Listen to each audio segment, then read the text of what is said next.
Hoy nos adentramos en la vida de Matilde de Austria-Teschen, noble de la Casa de Habsburgo-Lorena y figura emblemática de la realeza europea.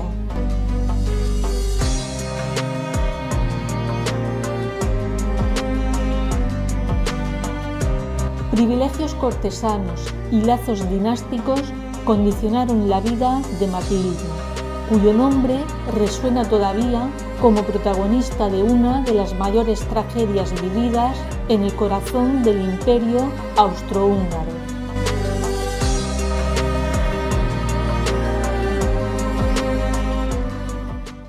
Matilde María Adelgunda Alexandra de Habsburgo nació el 25 de enero de 1849 en Viena, capital del Imperio austriaco. Era la tercera hija y segunda niña de la princesa Hildegarda de Baviera y del archiduque Alberto de Austria, duque de Teschen. Este era un destacado mariscal de campo del ejército austrohúngaro y era primo segundo del emperador Francisco José I. Por el lado paterno, Matilde tenía una ilustre familia, pues era tataranieta del emperador Leopoldo II del Sacro Imperio Romano Germánico, y esto la vinculaba directamente a la rama principal de los Habsburgo. Igualmente sus tías maternas eran de alta alcurnia. De ellas tomaron dos de los 4 nombres de Matilde: el de Matilde de su tía Matilde Carolina de Baviera, quien era gran duquesa de Hesse, y el de Adelgunda de Baviera, quien fue duquesa de Módena. El nombre de Alexandra se lo pusieron en honor de Alexandra de Baviera, una cercana amiga de su madre. La madre de Matilde era una persona piadosa y caritativa. De hecho, era conocida como Corazón de Ángel. Precisamente la llamaban así por sus obras benéficas, cualidades que transmitió a su hija. La infancia de Matilde transcurrió en un ambiente de lujo y movilidad cortesana. Pasaban los veranos en el Palacio Weilburg, en Baden-Baivien, una tradición heredada por su padre desde su propia niñez. Allí su madre no se olvidaba de sus actividades caritativas e involucraba a Matilde en obras de ayuda a los necesitados desde muy temprana edad. Los inviernos, en cambio, los vivían en el palacio del archiduque Alberto, que hoy en día es el Museo Albertina de Viena, muy cerca de la residencia imperial. La cercanía con la familia imperial era notable. Por un lado, el emperador Francisco José I era primo segundo del archiduque Alberto, y por otra parte, la emperatriz Isabel, conocida como Sisi, era prima y amiga de la infancia de Hildegarda, lo que facilitaba frecuentes visitas y eventos sociales. Los deberes militares del padre de Matilde harán que la familia viva separada durante más o menos un año. Y es que su padre fue nombrado gobernador militar y civil de Hungría en 1851. La familia al completo finalmente terminó reuniéndose con él y residiendo todos en el Palacio Sándor. Allí permanecieron hasta 1860, en que se terminó de renovar el castillo de Buda, un castillo que quedó dañado en la Revolución de 1848. Durante su tiempo en Hungría, Matilde desarrolló una educación refinada e influida por el entorno multicultural austrohúngaro. La felicidad de aquellos años quedó truncada en 1864. En el mes de marzo de aquel año, la madre de Matilde viajó a Múnich para el funeral de su hermano, el rey Maximiliano II de Baviera. Durante ese viaje, Hildegarda contrajo una inflamación pulmonar con pleuresía que le costó la vida. Este evento profundizó el vínculo de Matilde con su padre, con quien desarrolló una relación especialmente cercana en los años siguientes. Inicialmente, la pérdida materna dejó a Matilde, quien en aquel momento tenía 15 años, emocionalmente vulnerable. Pero por otra parte, esa pérdida la impulsó a continuar con el legado caritativo de su madre. Matilde se integró poco a poco en la vida cortesana vienesa. El 28 de octubre de 1865 fue confirmada en la Iglesia Católica Romana por el arzobispo de Viena, con su tía Adelgunda como madrina.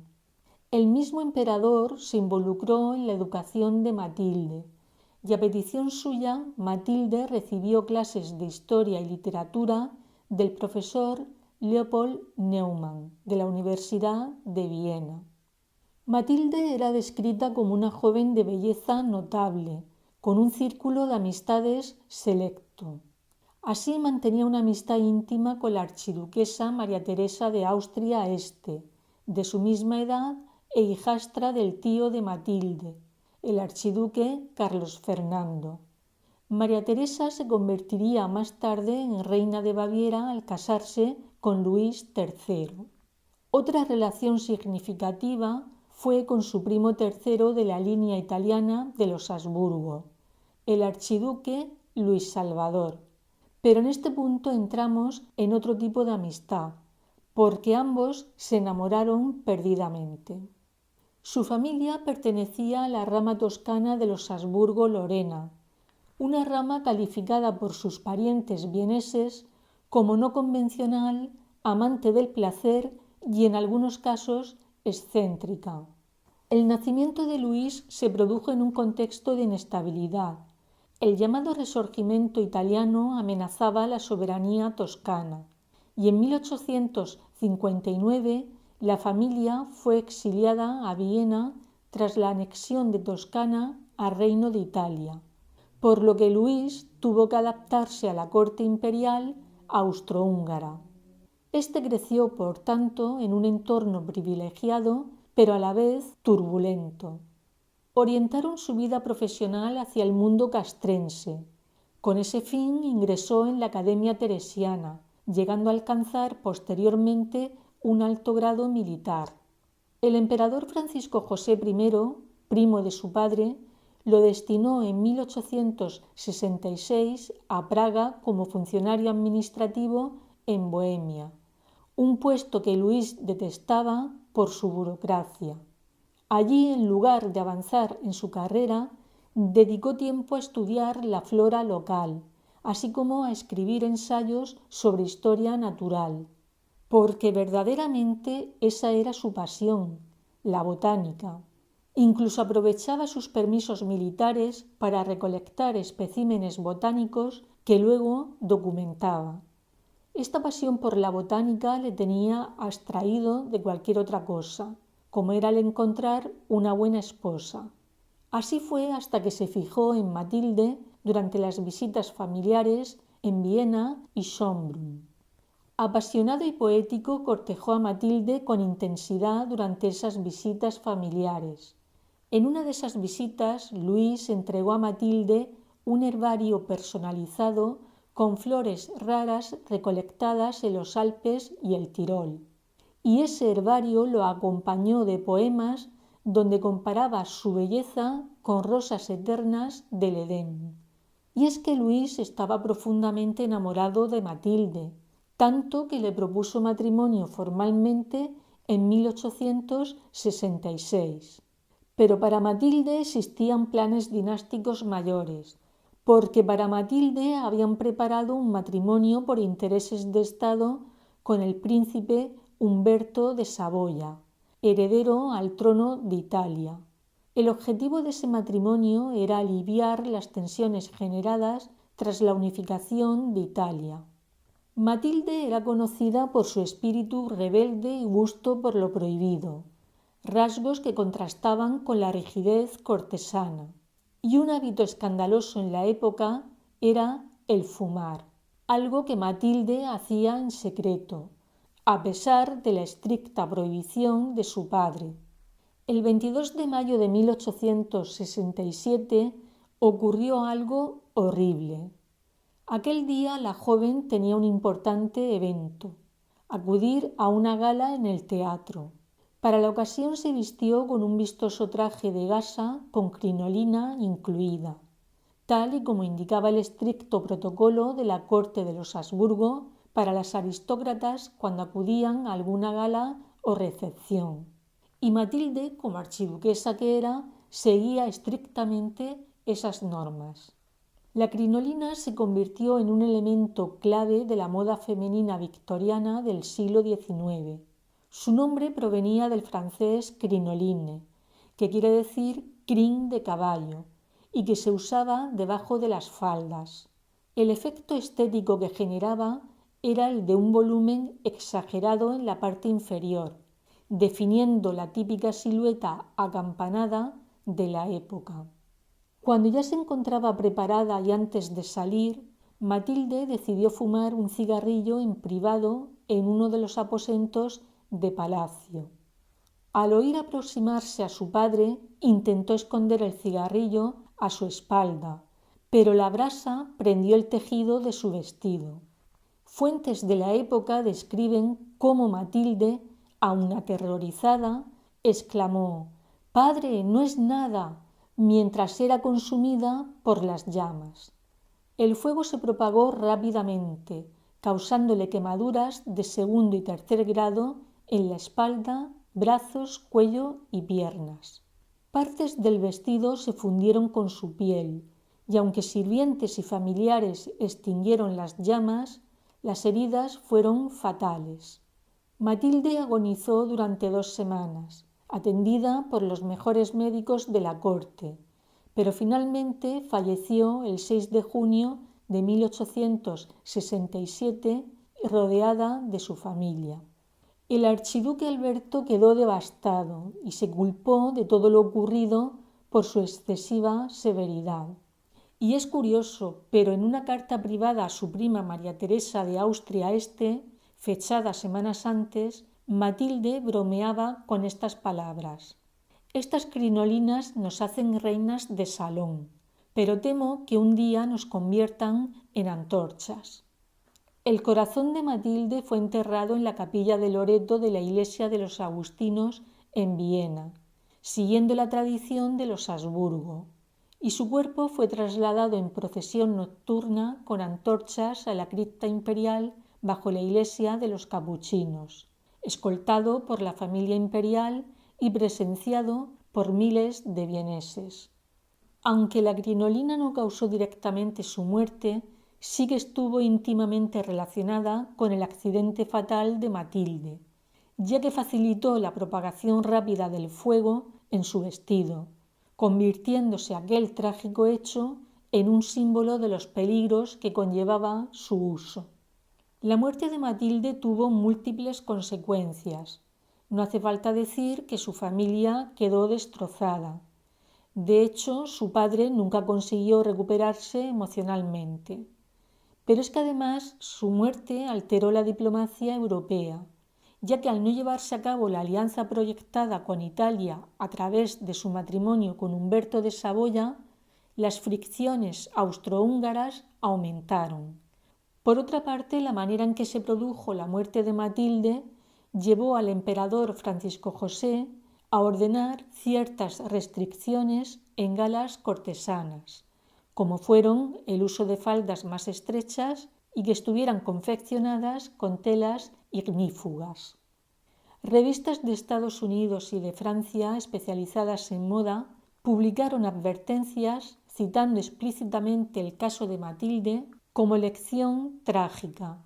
Finalmente, la crinolina fue reemplazada por otros elementos menos voluminosos y por tanto más seguros.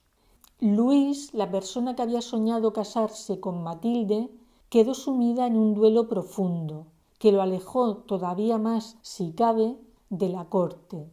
Se instaló en la isla española de Mallorca el mismo año en que murió Matilde. Allí llegó en un principio para el estudio de los escarabajos, pero el paisaje lo cautivó y quiso instalarse definitivamente en la isla. Para ello pidió un permiso imperial que le permitiera llevar una vida como explorador. Con todo ya en orden, en 1871 renunció a su carrera militar, a sus derechos sucesorios en la rama toscana y compró como residencia en Mallorca el monasterio medieval de Miramar. Luis Salvatore fue un gran naturalista, publicando más de 40 obras en alemán, italiano y español sobre geografía, etnografía, botánica y folclore. Pero de entre todas sus obras destaca un estudio enciclopédico de las Baleares, en donde promocionó Mallorca como destino turístico, defendiendo su patrimonio natural. Fue por tanto precursor del ecoturismo. Poco a poco Luis fue expandiendo sus posesiones hasta abarcar 6.000 hectáreas entre Valdemosa y Deia, territorio que fue bautizado como el Principado de Miramar. La labor conservacionista que llevó a cabo fue pionera, restaurando caminos de montaña, creando miradores y protegiendo especies endémicas, al mismo tiempo que se oponía a la urbanización descontrolada. En 1892, Luis recibió una visita muy especial, la de la emperatriz Sisi. Luis le agasajó con un banquete de productos locales y, según el diario de la emperatriz, ambos pasearon por acantilados discutiendo sobre filosofía y naturaleza. Con el estallido de la Primera Guerra Mundial en 1914, el emperador Francisco José ordenó a Luis regresar a Austria por su estatus nobiliario. Este abandonó Mallorca a regañadientes, dejando sus propiedades en manos de administradores. Un año después, Luis, a quien llamaban en Mallorca como el rey de Mallorca, moría soltero a los 68 años en el castillo familiar de Branitz, en Bohemia, en la actual República Checa. Se cree que murió de complicaciones cardíacas agravadas por el estrés del exilio. Se encuentra enterrado en la cripta imperial de Viena. Pero en esta historia había un tercer personaje. Me refiero a Humberto de Saboya, quien terminó casándose con Margarita de Saboya. El legado de Matilde perdura en la memoria colectiva como símbolo de la fragilidad de la realeza. Una joven culta y caritativa, pero que por su rebeldía juvenil, rebeldía que pongo entre comillas según la perspectiva de hoy en día, quedó inmortalizada formando parte de los sucesos trágicos de la época. Su caso se repitió en otros lugares del mundo, como fue el caso de la duquesa de Beaufort en Reino Unido. Además, el uso de la crinolina se extendió a todos los estratos sociales con miles de personas fallecidas. Y por hoy nada más que decir. Os deseo una feliz semana a todos y hasta el próximo vídeo.